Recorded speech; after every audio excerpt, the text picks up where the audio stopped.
கோரக்கர். கோரக்கர் வடநாட்டைச் சேர்ந்த நவநாத சித்தர்களில் ஒருவர். தென்னாட்டில் 18 சித்தர்களில் ஒருவராவார். வசிஷ்ட மகரிஷிக்கு கன்னியான குறப்பெண்ணிற்கும் பிறந்த குழந்தை கோரக்கர் ஆவார். இவர் கார்த்திகை மாதம் ஆயில்யம் நட்சத்திரத்தில் பிறந்தார். எம்பெருமான் சிவனின் ஆணையை ஏற்று தமிழகம் வந்தார். அகத்தியரை பொதிகை மலையில் சந்தித்தார். அகத்திய மாமுனிவரிடம் ஆசி பெற்று கொல்லிமலையில் தங்கி ஆசிரமம் அமைத்து பல அரிய வகை மூலிகளை ஆய்வு செய்து தவ வாழ்க்கையை மேற்கொண்டு வந்தார். பின் சதுரகிரியில் பல சித்தர்களை சந்தித்தார். ஆகாய கங்கை பகுதியில் உள்ள குகையில் தவத்தை மேற்கொண்டார். ஒரு நாள் கொல்லிமலையில் குளிக்கும் போது அங்கிருந்த பிரம்மமுனி சித்தரை கண்டு அவரிடம் உரையாடி நண்பர்களானார்கள். இவர்கள் இருவரும் புவியியல், தாவரவியல் போன்றவற்றினை ஆய்வு செய்து பல அனுபவங்களை பெற்றார்கள். இவர்களின் ஆய்வே சித்த மருத்துவத்துறையில் தாவரங்களை அடிப்படையாக கொண்டதாக அமைந்தது.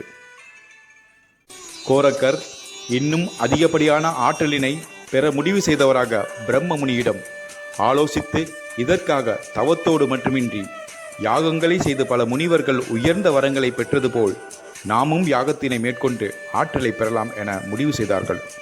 யாகத்தினை மேற்கொண்டார்கள். கைலாயத்தில் சிவன், பார்வதி இருவரும் கோரக்கரின் யாகத்தினால் மேலும் பல வரங்களை பெற்று கர்வம் அதிகமாயிடும் என்பதால் தேவலோக மாதர்களை அழைத்து யாகத்தினை கலைக்க உத்தரவிட்டாள் பார்வதி தேவி.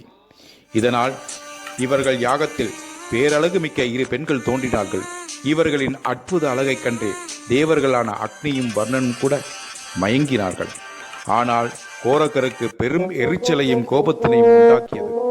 பெரும் ஆற்றலுக்காக உருவாக்கப்பட்ட யாகத்தில் இவ்விரு பெண்கள் தோன்றிவிட்டார்களே என, நீங்கள் யார், எதற்காக யாகத்தீயில் இருந்து தோன்றினீர்கள் என வினாவினார். அதற்கு அப்பெண்கள், நாங்கள் ஈசனால் படைக்கப்பட்டவர்கள், அன்னை பார்வதி தேவியின் ஆணைப்படி வந்தோம் என கூறினார்கள். யாகம் தடைப்பட்டது. இதனால் இருவருக்கும் கோபம் உண்டாகி இவ்விரு பெண்களை சாபமிட்டார்கள். இவ்விரு பெண்களும் புகையிலை செடியாகவும் கஞ்சா செடியாகவும் உருமாறினார்கள். அப்போது ஈசனும் பார்வதி அன்னையும் தோன்றி, உங்களின் அருந்தவத்தினால் நீங்கள் செய்த பூர்வ புண்ணியங்களினாலும் நீங்கள் பல ஆற்றலை பெற்று வாதரோக வைத்திய போக ஞானத்தை அளித்தோம். இவ்வளவு போதாதென்று இன்னும் என் பேராசை என கேட்க கோரக்கர் மன்னிப்பு கேட்டு இவ்விரு பெண்களை மீண்டும் செடியிலிருந்து பெண்ணாக உருவமாற்றுவதாக சொன்னார்கள். ஈசனோ, வேண்டாம், உங்கள் சாபத்தினால் நன்மையே நடந்தது. இவர்கள் இருவரும் இனி கற்பக மூலிகையாக திகழ்வார்கள். புகையிலையானது பிரம்ம பாத்திரம் என்ற பெயருடனும் கஞ்சாவானது பல நோய்களை தீர்க்கும் கோரக்கர் மூலிகை என அழைக்கப்படும். இனிவரும் சித்த மருத்துவ துறைகளில் இவ்விரு மூலிகை பயன்படுத்தி வழங்குவார்கள் என ஆசி கூறினார். 2 பெண்களும் செடியாக மாறியதைக் கண்ட அக்னி பகவானும் வர்ண பகவானும் மரம் வருந்தினார்கள். தேவலோக பெண்களை மறக்க முடியாத மனநிலையில் இருந்தார்கள். இதன் காரணமாக நீரும் நெருப்புமாக 2 செடிகளுடன் சேர்ந்தார்கள். காயகற்பமான 2 செடிகளும் புகையிலை பசுமையாக வளர்க்கப்பட்டது. கஞ்சா செடி தண்ணீரில் போட்டு ஊற வைத்து அந்நீரை அளவுக்கு ஏற்றபடி பருகி காயகற்பம் பெற்றார்கள். பிரம்மமுனியும் கோரக்கரும் இரட்டை சித்தர்கள் என எல்லோராலும் புகழப்பட்டார்கள். கோரக்கரின் பிறப்பினை பற்றி இன்னொரு கதையும் உண்டு. மச்சமுனி சித்தருக்கும் கோரக்கர் சித்தருக்கும் நெருங்கிய தொடர்புள்ளது. இவர்கள் இருவருமே சிவனின் அம்சத்துடன் பிறந்ததாக கூறுகிறார்கள். நாகப்பட்டினத்தில் உள்ள வடபொய்கை நல்லூரில் ஒரு நாள் மச்சமுனி சித்தர் ஒரு வீட்டின் முன்னின்று அப்பெண்ணிடம் பிச்சை கேட்டபோது அப்பெண் கவலை தோய்ந்த முகத்துடன் வேண்டா வெறுப்பாக பிச்சையிட்டு காலில் விழுந்து வணங்கி ஆசி பெறாமல் சென்றாள். அக்காலத்தில் முனிவருக்கும் சித்தர்களுக்கும் பிச்சையிடும் போது அவர்களின் காலில் விழுந்து வணங்குவது வழக்கமாக கொண்டார்கள். உணவை தனக்கு தானமாக கொடுத்து ஆசி வாங்காமல் சென்ற பெண்ணிடம் ஏன் ஆசி பெறவில்லை என கேட்டார். அதற்கு அப்பெண் கோபமாக, எனக்கு பிள்ளை இல்லை, உங்கள் சக்தியினால் பிள்ளை தர முடியுமா என கேட்டார். அப்பெண்ணின் கோபத்தை கேட்டு மச்சமுனி சித்தர் அமைதியுடன் புன்னகை செய்து பையில் கையை விட்டு விபூதியை எடுத்து சிவனை நினைத்து ஜெபம் செய்து அப்பெண்ணிடம், இந்த விபூதியை நீ உண்டால் உனக்கு புத்திர பாக்கியம் உண்டாகும் என்றார். விபூதியை கையில் வாங்கிய அப்பெண் சந்தேகத்துடன், இதனை உண்டால் எப்படி குழந்தை பிறக்கும் என கேட்டாள். மச்சமுனி சித்தரோ, நீ கவலைப்பட வேண்டாம், கண்டிப்பாக பிள்ளை பேறு கிட்டும், நான் மீண்டும் உன் மகனை காண வருவேன் என கூறிச் சென்றார். சித்தர் செல்வதை விரக்தியுடன் பார்த்து கொண்டிருந்தாள் அப்பெண். அப்பெண்ணின் முகவாட்டத்தை கவனித்த பக்கத்து வீட்டு பெண் அவளின் கவலைக்கான காரணம் கேட்டாள். நடந்த விவரங்களை கூறியதும் பக்கத்து வீட்டு பெண், இவன் சித்தன் அல்ல, வேடதாரி, மாய வார்த்தைகளால் உன்னை மயக்கி அபகரிக்க பார்க்கிறான். எனவே நீ அவனை நம்பாதே, ஜாக்கிரதையாக இரு என கூறிவிட்டு போனாள். குழம்பி போன அப்பெண் கையிலுள்ள விபூதியை வெந்நீர் காய்ச்சி எரியும் அடுப்பில் போட்டு கையை தட்டினாள். சில வருடங்கள் சென்றன. ஒரு நாள் மச்சமுனி அப்பெண்ணிடம் வந்து, எங்கே விபூதியினால் பிறந்த உன் குழந்தை என கேட்டார். அப்பெண் நடந்த விவரத்தினை கூறி கொடுத்த விபூதியை அடுப்பில் போட்டதாக சொன்னான். இதனை கேட்ட சித்தர் சிறிதும் காலம் தாழ்த்தாமல் சாம்பல் வீசிய இடத்தை காண்பிக்குமாறு கேட்டார். ஆதங்கத்தோடு, கொடுத்த விபூதியை நீ உட்கொண்டிருந்தால் உன் கர்ப்பப்பைக்குள் இக்குழந்தை உருவாகியிருக்கும், கண்டிப்பாக குழந்தையை பெற்றிருந்திருப்பாய். என்ன செய்ய, உன் கர்ம பயன், உன் விதியின் விளையாட்டு. உன் கர்ப்பப்பைக்குள் இக்குழந்தை வளர நீ இடம் கொடுக்கவில்லை, ஆனால் உன் அடுப்பு இடமளித்து விட்டது. சித்தனின் வாக்கு சிவன் வாக்கு, ஒரு நாளும் பொய்க்காது என கூறி அவள் கொட்டிய அடுப்பு சாம்பல் குவிந்த இடத்தில் நின்று, கோரக்கரே, மச்சமுனி அழைக்கிறேன், எழுந்து வா என உரத்த கூலில் உணர்ச்சியுடன் அழைத்தார். என்ன அதிசயம், ஆச்சரியம்! கொல்லும் வகையில் சேகரித்த அடுப்பு சாம்பலிலிருந்து சாம்பலை விலக்கிக் கொண்டு ஒரு சிறுவன் எழுந்து வந்தான். இப்படி சிறுவன் எழுந்து வந்த நாள் கார்த்திகை மாதம் அவிட்ட நட்சத்திரமாகும். மச்சமுனியிடம் வந்த சிறுவனுக்கு அப்பெண்ணை காட்டி, இவளே உன் தாய் என அறிமுகப்படுத்தினான். சிறுவன் அப்பெண்ணிடம் சென்று காலில் விழுந்து வணங்கினான். அப்பெண்ணோ, தான் எவ்வளவு பெரிய அரிய வாய்ப்பை இழந்து விட்டேனே என ஏங்கி அச்சிறுவனை அணைத்து, உன்னை என் வயிற்றில் சுமக்கும் பேரின்பத்தை இழந்து விட்டேனே என கூறி வருந்தினாள். அச்சிறுவனான கோரக்கர் அப்பெண்ணிடம் விடைபெற்று மச்சமுனி சித்தரின் பின்னாலேயே சென்றான். மச்சமுனி எங்கெங்கு செல்கின்றாரோ அங்கெல்லாம் அவரை பின்தொடர்ந்து மச்சமுனியை சிறிதும் பிரியாது சென்றான் அச்சிறுவன். இனி தனது வாழ்வானது குருவுக்கு சேவை செய்வதே என எண்ணி வாழ்ந்து எத்தனையோ சோதனைகளையும் பாதைகளையும் கடந்தான்.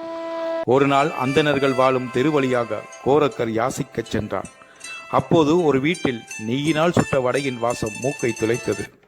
இதனால் அப்பெண்ணிடம் நெய்யினால் சுட்ட வடையை தானமாக கேட்டார். அப்பெண் கோரக்கருக்கு வடையினை கொடுக்க வாயில் நீர் சுரந்த போதும் வடையை உண்ணாமல் தன் குரு மச்சமுனிக்கு கொடுக்க எடுத்துச் சென்றார். வடையை தன் குரு மச்சமுனியிடம் கொடுக்க குரு வடையை ருசித்து சாப்பிட்டு, நாவில் ருசி உண்டாகவே மேலும் வடை கொண்டு வருவாயாக என கேட்டார். கோரக்கர் மீண்டும் அந்தன பெண் வீட்டிற்கு சென்று அப்பெண்ணிடம் தனது குருவுக்கு இன்னும் வடை தருமாறு கேட்டார். அதற்கு அப்பெண் எரிச்சலுடன், உன் குருவுக்கு இப்படி ஒரு ஆசையா? வடை சுடும்போது எண்ணெய் என் கண்ணில் பட இருந்தது, நல்ல வேலை, தப்பித்தேன். நான் கண் இழந்திருந்தால் நீ எனக்கு கண் கொடுப்பாயா என கேட்க, அடுத்த கணமே கோரக்கரும் சிறிதும் தாமதிக்காமல் தனது இரு கைகளால் இரு கண்களை பிடுங்கி அப்பெண்ணிடம் நீட்டினார். கோரக்கரின் இரு கைகளிலும் உள்ள இரு கண்களை பார்த்து மிகவும் பயந்து போனாள். அப்பெண் சிறிதும் தாமதிக்காமல் வடையை சுட சுட கோரக்கருக்கு கொடுத்தாள். வடையை பெற்ற கோரக்கர் தன் முகத்தை துணியால் மறைத்து கொண்டு மச்சமுனியிடம் வடையை நீட்டினார். வடையை வாங்கி உண்ண மச்சமுனி கோரக்கர் முகத்தை மறைத்திருப்பதை பார்த்து காரணம் கேட்டார்.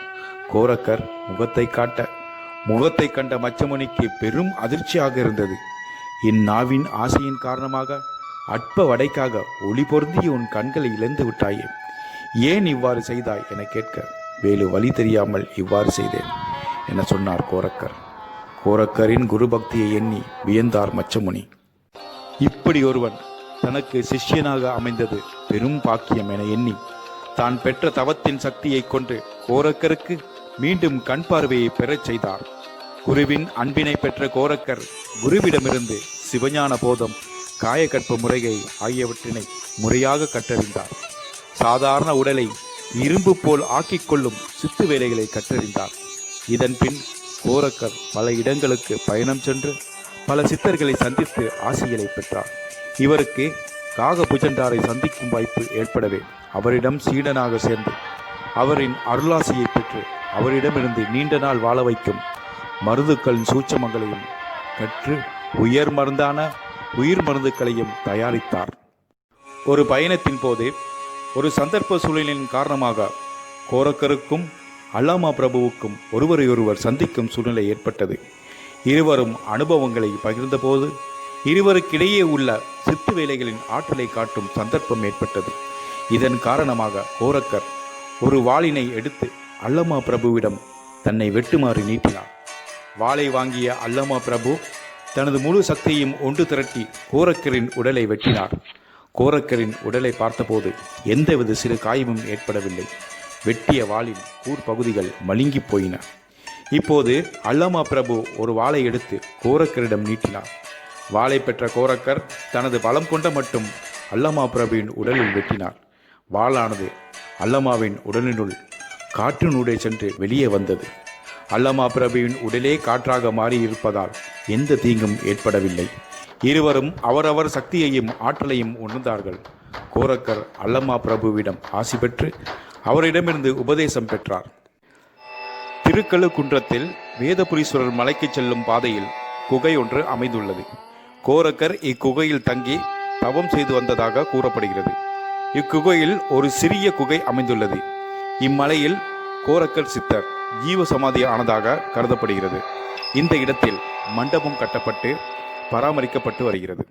சேரன் மகாதேவிலிருந்து தென்காசி வழியே ஆழ்வார்குறிச்சி சென்று கடனா நதியை அடைந்தால் அத்திரி மலைக்கு செல்லலாம். இப்பகுதியில் அத்திரி மகரிஷி அவர் துணைவியார் அனிஷா தேவி தவம் செய்து ஆசிரமம் அமைத்து வாழ்ந்த இடமாக கருதப்படுகிறது. ராமர் சீதாதேவி இவர்களை சந்தித்து ஆசி பெற்றதாக கூறப்படுகிறது. கோரக்கர் அத்திரி மகரிஷியின் சீடனாக வாழ்ந்து வந்தார். உபதேசங்களை பெற்றார். கோரக்கர் இங்கு உள்ள மரப்பொந்தில் தவம் செய்து வந்துள்ளார். அத்திரி வனத்தில் ஜீவ சமாதி அடைந்ததாக கூறப்படுகிறது. ஒரு தடவை அத்திரி மகரிஷி தூங்கும் வேளையில் சீடர்கள் எல்லோரும் குளிக்கச் சென்றார்கள். அத்திரி மகரிஷி கண்விழித்து பார்த்தபோது சீடர்களை காணாது கோரக்கரிடம் கேட்க மற்ற சீடர்கள் குளிக்கச் சென்றதாக கோரக்கர் கூறினார். அத்திரி மகரிஷி கோரக்கர் குளிப்பதற்காக தனது தவ வலிமையினால் கங்கையை வரவழைத்தார். நந்திதேவர் தனது மதிப்புக்குரிய ஆசான் என்றும் போகரை பற்றி குறிப்பிடும்போது தனது தோழன் என்றும் எழுதியுள்ளார். திருப்பொய்கை நல்லூரில் நந்திதேவர் வழிபட்ட லிங்கத்தை கோரக்கர் வழிபட்டு சில காலம் நந்திதேவருக்கு சீடனாக இருந்தார். ஈசன் நந்திநாதேஸ்வரர் அன்னை சவுந்தரனாகியை தினமும் வணங்கி தவத்தினை மேற்கொண்டார். சட்டைமுனி நாதரிடமும் கொங்கண சித்தரிடமும் தனக்கு பழக்கம் உண்டு என வாசஸ்தர சூத்திரம் என்ற நூலில் பாடல்களில் குறிப்பிட்டுள்ளார். கோரக்கர் தான் பெற்ற ரகசியங்களை வெளிப்படையாக ஓலைச்சுவடியில் எழுதியுள்ளார். இவரின் ஓலைச்சுவடியில் பல சூட்சமங்களை வெளிப்படையாக புரியும்படி எழுதியுள்ளார்.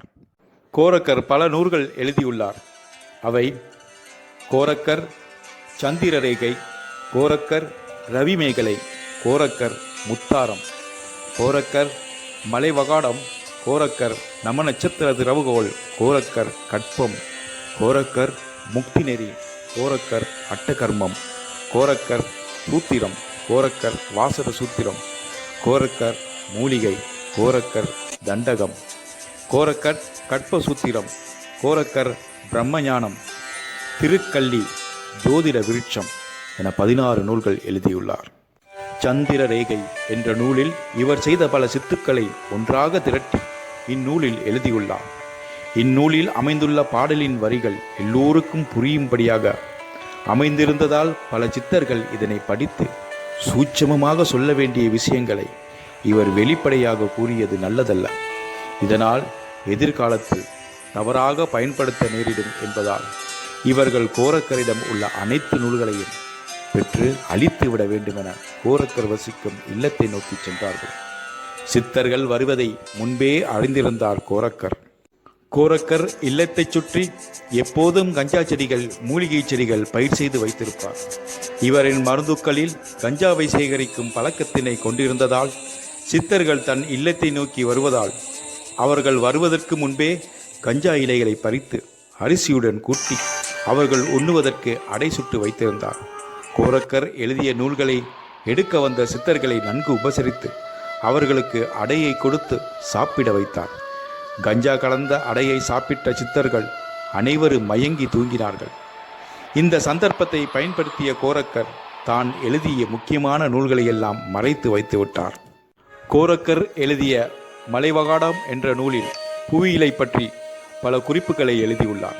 இதில் கொல்லிமலை, பொதிகமலை, இமயமலை, யானைமலை, சிறுகிரிமலை, குற்றாலமலை, சதுரகிரி மலை போன்ற மலைகளை ஆய்வு செய்து எழுதியுள்ளார்.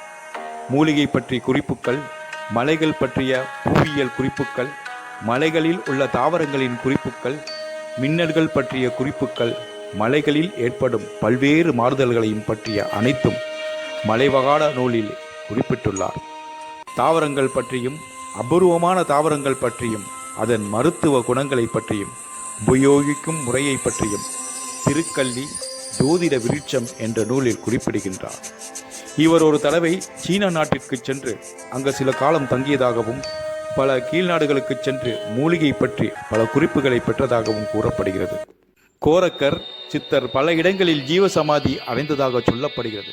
இவ்வாறு சொல்லப்பட்ட இடங்கள் பொதிகை மலை, யானைமலை, கோரர் நந்திடல், வடக்கு பொய்கை நல்லூர், தென்னாடு மாவட்டத்தில் பரூரப்பட்டி, சதுரகிரியில் கோரக்கர் குண்டா, கர்நாடகாவில் பத்மசூரன் மலை, வடநாட்டில் கோரக்பூர் ஆகும்.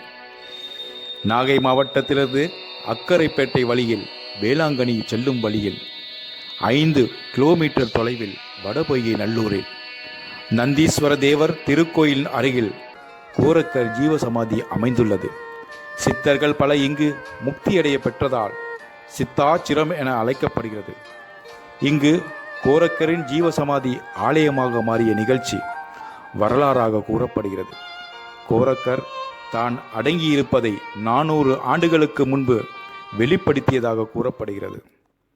நாகைப்பட்டினத்தில் வணிகராக உள்ள மஞ்சபந்து செட்டியார் கடற்கரையில் வணிக நிலையம் அமைத்து சொந்தமாக பல பாய்மர கப்பல்கள் பெற்று கடல் வாணிபம் செய்து வந்தார். இவரின் துணைவியார் தினந்தோறும் கணவருக்காக வீட்டில் உணவு சமைத்து கணவருக்கு எடுத்துச் செல்வது வழக்கம். ஒரு நாள் கணவருக்கு உணவு சமைத்து எடுத்துச் செல்லும் போது சிவனடியார் ஒருவர் வாடிய முகத்துடன் அம்மையாரிடம் பசிப்பதாக உணவு கேட்டார்.